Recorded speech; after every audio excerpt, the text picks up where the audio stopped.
Muito boa noite a todos. Talvez pela sublimidade da música, talvez pelo fervor da oração,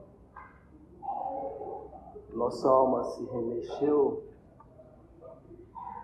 como se pudéssemos lembrar de Jesus nas passagens sublimes da sua jornada, quando o seu coração de filho maior do Pai na terra pulsava diante de cada semelhante. Fosse do seu olhar, do magnetismo das suas mãos que pareciam sempre querer abraçar, do pulsar de um coração que derramava amor na própria brisa em todos os cantos, não apenas no sermão do monte, mas em momentos outros, quando ele acalentava os sentimentos dos apóstolos que aprendiam pouco a pouco, mas que se esbarravam nas dificuldades próprias dos seus estágios. E lembrar de Jesus, por si só, faz com que cada um de nós sejamos extremamente privilegiados e abençoados, apesar das dificuldades que carregamos na jornada, na qual buscamos compreender a nós mesmos e, por isso mesmo, por não nos compreendermos, temos uma dificuldade imensa de compreender ainda Jesus nos nossos corações. Como a espiritualidade separou para a noite de hoje falar sobre a reconciliação, é o que nos faz voltarmos para Jesus e tentar compreender certas passagens em que ele deixou muito claro o sentido do carinho, do amor, do zelo que nós devemos ter uns para com os outros. De uma amizade que supera a quaisquer sentimentos e as fibras da alma humana não é capaz de interpretar o significado da grandeza de um espírito crístico que passou por dificuldades que nós passamos hoje, mas que, buscando a sua redenção, foi capaz de compreender aquilo que, por longos e longos anos, ele espera que nós compreendamos. Faz-nos lembrar o dia em que ele, depois de voltar e estando nas esferas superiores, volta à terra. Tiago e Messias caminhavam por uma alameda. Lá de longe, aquela figura, pelo seu magnetismo, pela brisa diferente que a irava, fez com que Tiago, que conversava com Messias sobre Judas, ficasse surpreso a dizer: mas aquele é o mestre. E caminhando, vindo em sentidos contrários, ou seja, obrigatoriamente iriam se encontrar. E na medida em que Tiago reconheceu a figura do mestre, ficou encabulado. E assim que o mestre lhe chega próximo, pergunta-lhe: mestre, o que fazes por essas bandas? E o mestre simplesmente lhe diz: eu estou aqui, voltei para visitar um amigo. Qual é o amigo? Eu estou indo ver o meu amigo Judas Iscariotes, aquele que o traíra.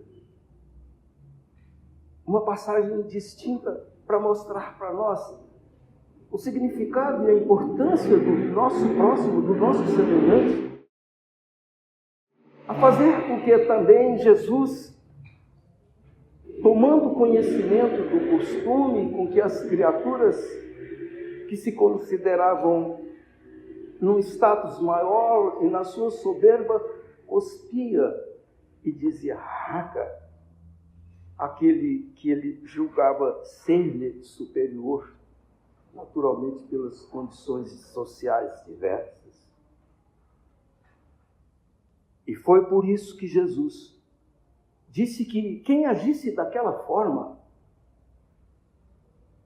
estaria simplesmente complicando profundamente as suas vidas, porque ele teria automaticamente que passar ao revés das dificuldades profundas de um certo juízo estabelecido no plano espiritual, mas que nada mais seria do que a nossa própria consciência.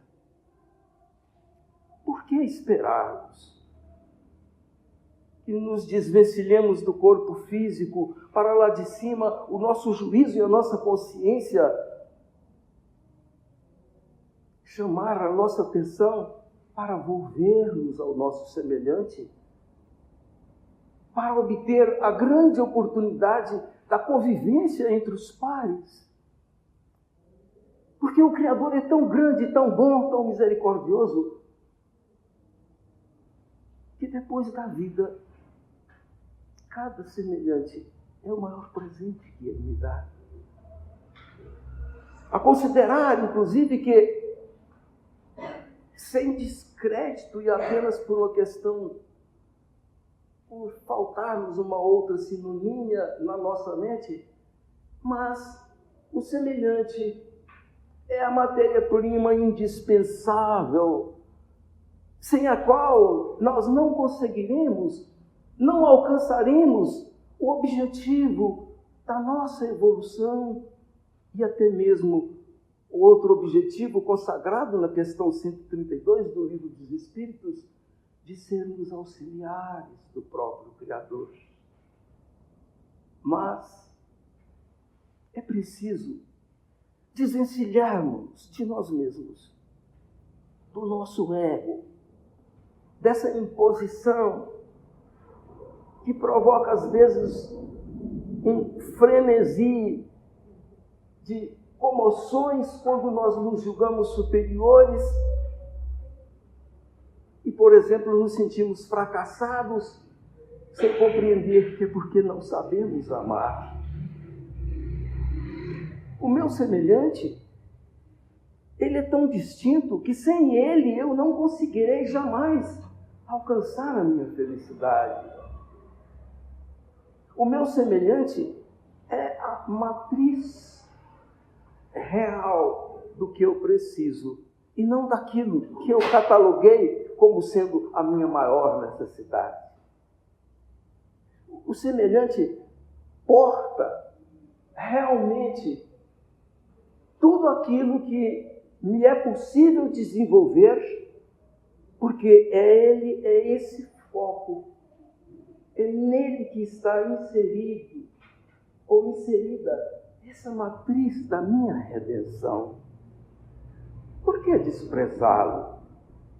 Se ele traz-me aquilo de que eu mais preciso, não importa a natureza do presente que ele me traz, porque na concatenação da lei de ação e reação, de causa e efeito, está estampado nele os efeitos que muitas vezes eu produzi e que por misericórdia divina ele é a pessoa que me traz no nível certo aquilo que de fato eu posso utilizar para o meu crescimento. É por isso então que um gesto infeliz contra ele, porque o termo raca daquela época foi utilizado depois, os termos também se modificam. Até porque também numa determinada cultura as criaturas vão se diversificando, diminuindo o peso das próprias palavras. Mas quantas vezes ouvimos de criaturas infelizes, ao mencionar sobre uma outra, que ela se considerava acima dela, dizer assim, isso não passa de jeitinha? É o raca daquela época. Mas por que isso era tão sério? Porque, afinal de contas, imaginemos o significado dentro da criação divina de um ser, do princípio inteligente que enverga um corpo físico hoje para conjugar conosco as experiências das encarnações, estando no mesmo nível que nós estamos, para podermos dividir provas e expiações. Por si só, por ser a maior obra do Criador, que é o Espírito, no momento encarnado no corpo físico, merece de nós o maior respeito e a maior consideração. Então é por isso que fomos chamados a nos reconciliar com eles, porque de todos os problemas que nós podemos criar para nós mesmos, os reveses, os entreveros, os desentendimentos, os litígios que nós provocamos uns com os outros, que muitas vezes são seculares, precisa realmente que tenhamos um momento específico para isso. E é por isso que o Evangelho nos traz, no capítulo 10, itens 5 e 6, reconciliar-se com os adversários. E eu peço licença para trazer a passagem de Mateus. Essa tradução aqui é do Herculano Pires. Algumas palavras são diferentes das usuais no Evangelho, mas o Herculano Pires foi considerado o melhor metro do Evangelho, o melhor metro para medir as obras de Allan Kardec pelo Chico Xavier. Por isso que nós recorremos à coleção do José Herculano Pires. Conserta-te sem demora, enquanto estás a caminho com ele, para que não suceda que ele te entregue ao juiz e que o juiz te entregue ao seu ministro e sejas mandado para a cadeia. Isso está no Mateus, capítulo 25, versículo 6. Que contundência, não?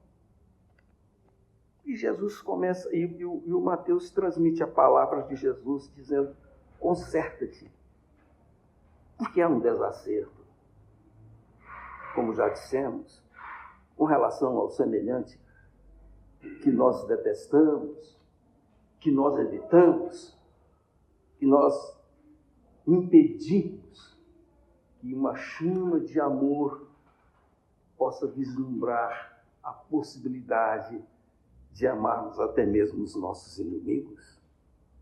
Conserta-te.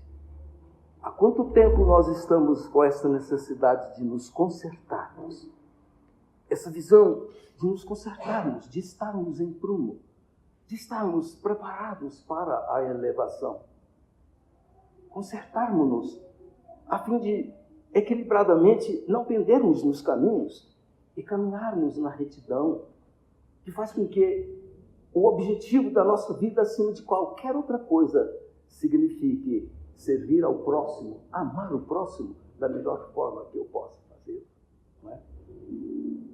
E Jesus prevê aqui algo interessante.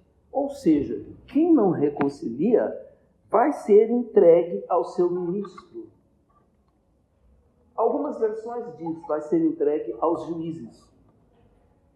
E aí é interessante observar que no livro Libertação há um juizado montado lá, um tribunal, pelo Gregório. E muitas criaturas iam cair nas mãos dele.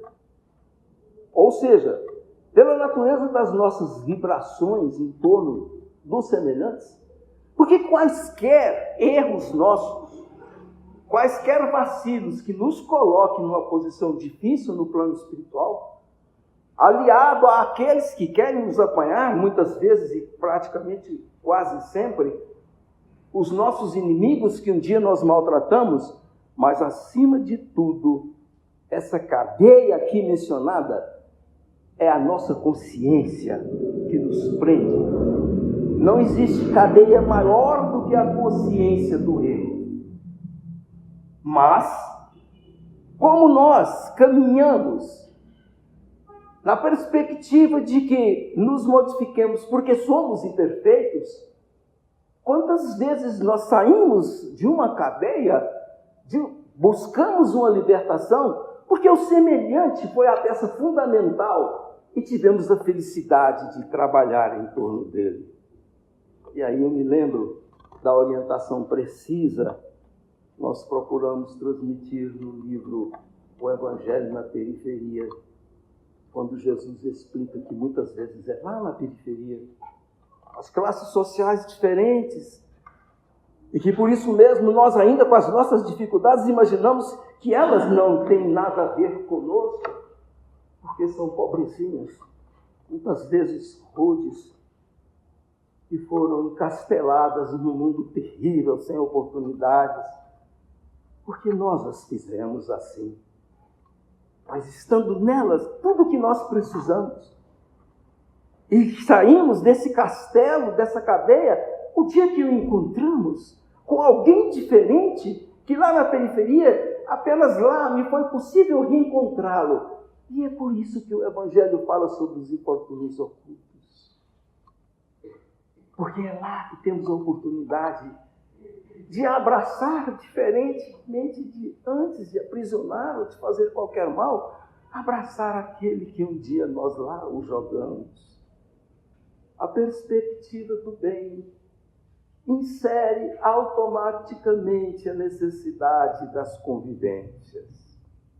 É impossível alcançar qualquer objetivo da nossa redenção que o nosso próximo não esteja inserido como personagem, para que os atos da nossa vida nos joguem ao palco com ele, para fazermos o melhor que pudermos em cada cena das nossas vidas.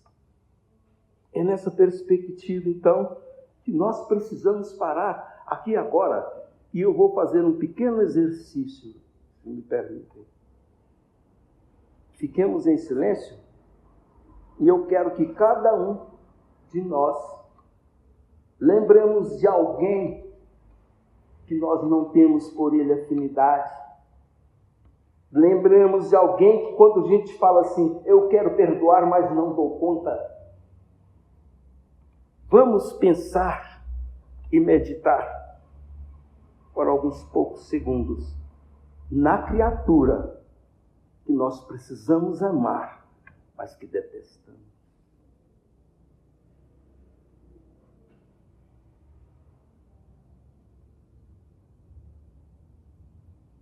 Que Jesus abençoe os nossos propósitos. Ao fazer esse exercício, é provável que alguém teve dificuldade, porque já aconteceu de alguém querer fazer uma oração em benefício de alguém, do seu inimigo, mas que não deu conta, que não quis fazer uma prece hipócrita. Se alguém de vocês não conseguiu, o exercício então imediato, fazer sempre oração para si mesmo e pedir a Deus que dê oportunidade para a reconciliação. Isso é muito mais importante do que nós imaginamos. Há entreveros ainda catalogados na nossa existência que têm a ver com séculos passados. Do ponto de vista científico, a reconciliação tem o caráter de eliminar os miasmas que ficam pesados nos entreveros que perpassaram muitos séculos e que hoje ainda nos apanham em confronto com aquela criatura que um dia nós tivemos a infelicidade de maltratar ou sermos por ela maltratados. O peso dos miasmas que se cria, as energias que se cria para o espírito superior, que é capaz de ver os sentimentos e traduzi-lo, como está escrito no livro Emmanuel, quando fala sobre energias espirituais e energias materiais, é capaz de perceber que sentimentos, que virtudes ganham forma e que elas existem. Ou seja, o espírito superior é capaz de perceber a esperança que reina, que emana do nosso irmão Kleber. O sentimento de caridade que pulula em alguns de vocês. O sentimento, ao contrário também, de ódio, de ojeriza, que faz com que nós nos coloquemos diante de uma barreira terrível. E alguém poderia dizer assim: eu gostaria muito de reconciliar com fulano, mas ele é que fez mal para mim. Não importa. É uma orientação que eu vi de Chico Xavier. Para resolver um problema, às vezes nós temos que agir com a maior humildade, como se fôssemos nós os errados. E aí eu quero contar para vocês um fato concreto. A gente precisa tomar cuidado para não ficar falando de coisas pessoais, porque isso aqui não é para isso. Mas se for, por exemplo, ficar aí mostrando o lado comum nosso de necessidade, de transformação, podemos fazer. Eu estava sendo perseguido. Perseguição brava. Me avisaram, ó, fulana está andando com a arma na bolsa. Está fazendo trabalhos no terreiro contra você. Você toma cuidado. Deixa eu explicar. Se eu salvar minha pele aqui. Eu não estava fazendo nada de errado. Consciência tranquila. Mas isso aconteceu. Aí veio a reunião mediúnica. Eu tinha orado passando. E na reunião mediúnica, o mentor amigo, não precisa expressar nem quem é, nem nada, mas ele disse assim: meu irmão, olha só, eu estava sofrendo as maiores perseguições. Ele disse assim: o irmão está preparado para perdoar? Na minha grossura, na minha ignorância, eu pensei, o médium está vacilando, aí eu não... Mais à frente foi desvendado. Não nessa encarnação, mas o que eu fizera antes é de entristecer. Se não for a confiança que tiveram em mim e me dando sustentação muito grande, eu poderia baquear de imaginar o que eu fiz. E essa é a realidade nossa. Eu não vou ficar sozinho como uma sardinha fora da lata, não. Vocês também, se me permitem, todos nós, me dá uma força. Não é só eu, não. Então é o seguinte, é esse espírito que nós temos que ter. Porque se nós já sabemos da lei de causa e efeito, de ação e reação, é evidente que certas coisas que nós passamos é fruto, é a resultante do que fizemos antes. Então, mesmo que pelas leis naturais, que faz parte de uma lei natural, a lei das afinidades estabelece que há realmente falta de afinidades em certas situações, e isso é tão sério que o próprio Espiritismo estabelece que você não vai tratar a pessoa do mesmo jeito que você vai tratar um amigo, porque às vezes eu estou orando, estou querendo reconciliar, isso leva aquele impulso assim, não, então vai até ele. Mas aí eu penso assim, poxa, não dá ainda, eu tenho certeza que eu chegar lá perto dele, ele vai me dar umas bolachadas, ele vai me pegar. Mas Deus é tão bom e o Espiritismo é tão inteligente em todas as coisas, não é? Que nos dá a resposta. À distância nós trabalhamos isso. E fazendo da nossa parte, vai chegar um momento em que nós estaremos libertos, mas sempre com a ideia de libertar o outro, para que não seja uma situação egoísta. Eu tive que pensar muito na questão, no peso das vibrações dos nossos atos, analisando a raca que eu falei, né? Por que era tão sério, não é? E também por uma comunicação de um sobrinho. Ele teve suas dificuldades. E ele chegou e falou: tio, eu quero que o senhor seja porta-voz, reunião mediúnica, e fala para todos os meus tios que eu estou pedindo perdão. Aí eu falei: não, nós já te perdoamos. Ele falou: o senhor não está entendendo, tio, que eu não falei com sentimento. O senhor tem que falar mesmo, fala com seriedade, tio, senão não vale. Por que isso? Porque é questão energética, é questão de miasma.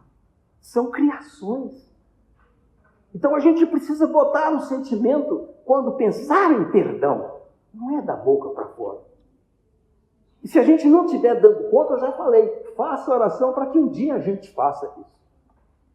Porque tenho certeza, podem ter a certeza disso. Um dia a gente se liberta. E aí é possível, não havendo mais o entrever, ou pelo menos na nossa alma, e estando preocupados em ajudar o outro, daí para frente é o início dos reacertos.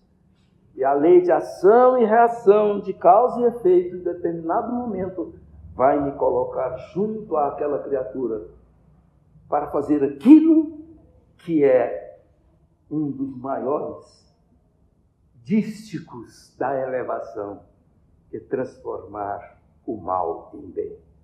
É isso que nós precisamos guardar dentro de nós.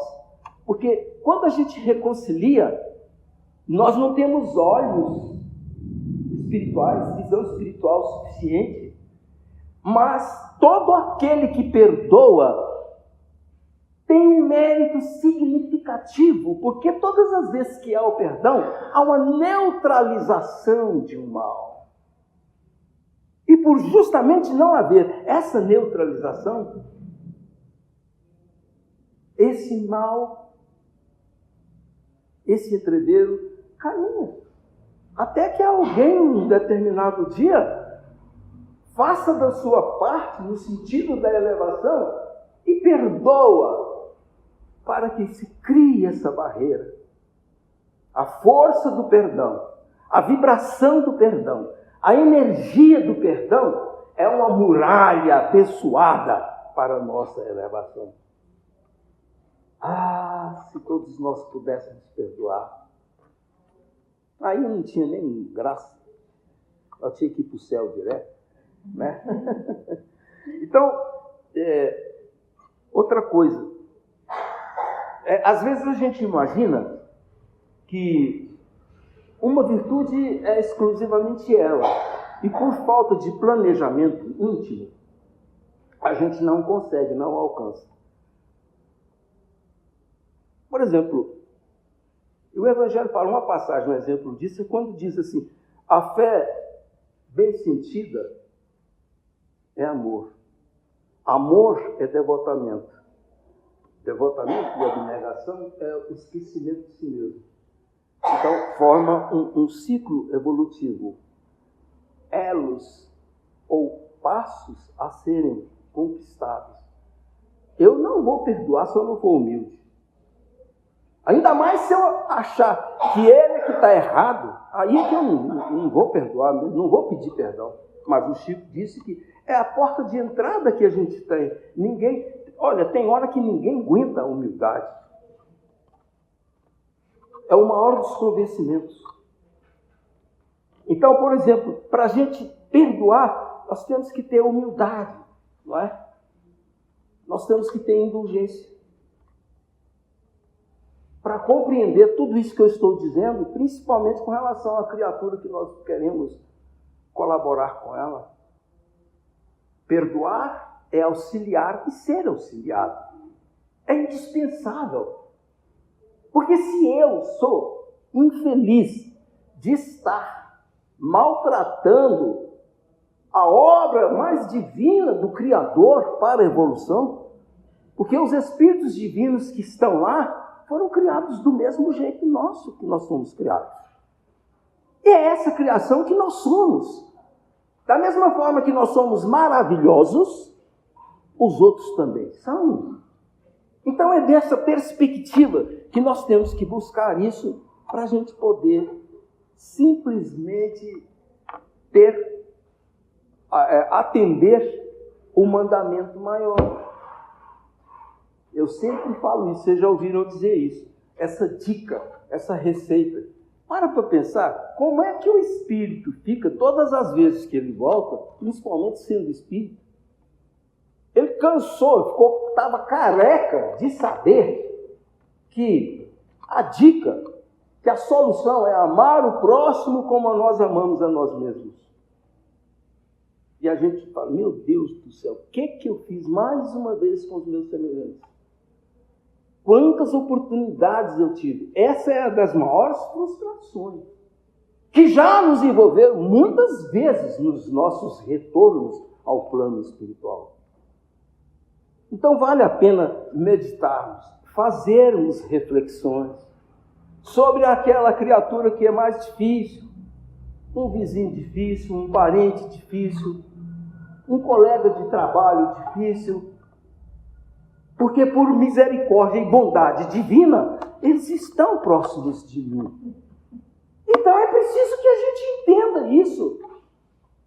O espírita, com a fé raciocinada que tem, ele vai ficando com o couro grosso para suportar as situações, mas tendo fé, tudo ameniza e é capaz de suportar, porque tem um objetivo maior. Não existe objetivo maior que não seja de estarmos com os nossos semelhantes, sempre que possível, lado a lado, conjugando esforços, se possível, fazendo coisas boas com as criaturas, compartilhando com elas. E para isso é preciso desenvolvermos a começar dos pequenos gestos. Eu preciso sair das convenções que são puramente humanas. Já falei isso aqui também, vou falar. Quantos bons dias que nós damos que é pura convenção. Nós fazemos isso por convenção mesmo. Em algumas situações até eu respondo, não, ele falou bom dia, eu vou responder, senão quem vai pensar que eu sou? Mas nós não mantemos na palavra, na locução verbal, bom dia, com desejo realmente que a criatura seja bom dia. Às vezes cumprimentamos alguém que o coração está falando assim, que ele tem um mau dia e a gente está fingindo. Então é preciso que nos caracterizemos numa linhagem tal que tenhamos aquela preocupação que a gente sentia no Chico Xavier. O zelo dele, o cuidado que ele tinha para não ferir ninguém, era algo que chamava a atenção de qualquer um. E tinha jogo de cintura para poder ajeitar todas as situações que demandava alguma energia a mais, uma posição a mais, que demandava bloquear alguma situação a mais em torno da pessoa, mas sabendo fazer isso com todo o amor possível. Então, é preciso que nós façamos a nossa reflexão, cada um de nós.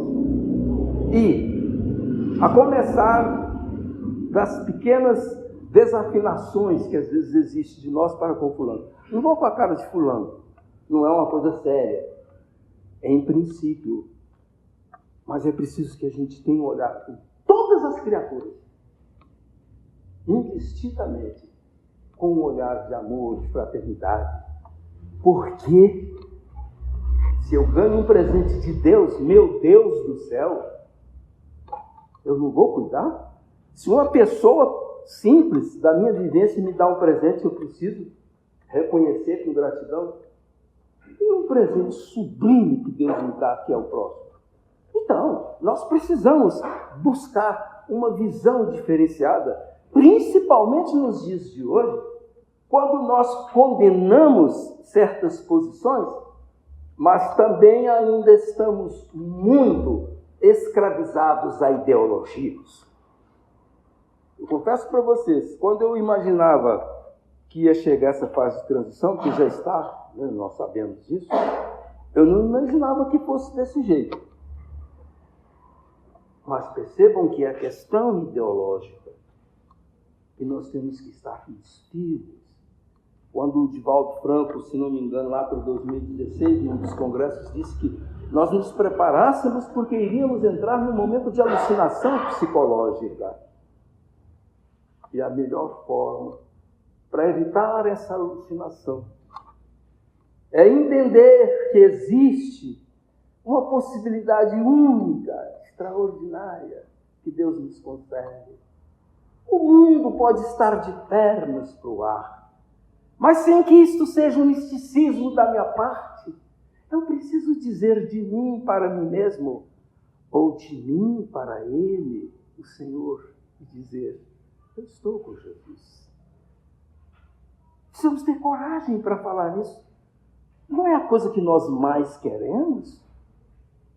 E é evidente que, para que isso aconteça sem hipocrisia, é preciso que ele saiba que eu tenho inimigos ainda, que eu fiz inimigos, que eu provoquei situações, que eu fui maltratado ou maltratei, mas que isso não me impossibilita jamais de eu atender o meu Senhor, o meu Mestre, aquele a quem nós devemos tudo nas nossas vidas, que é o nosso Senhor Jesus Cristo. Para podermos, enfim, nessa preparação, amanhecermos cada dia dispostos a olhar para todas as pessoas que passarem por nós com a vibração amorável, desejando bem para todos, como se nós fôssemos capazes de absorver esse mundo maravilhoso cheio de gente para amá-los e amá-los sempre. E, para variar, amá-los ainda mais. Da parte de Deus.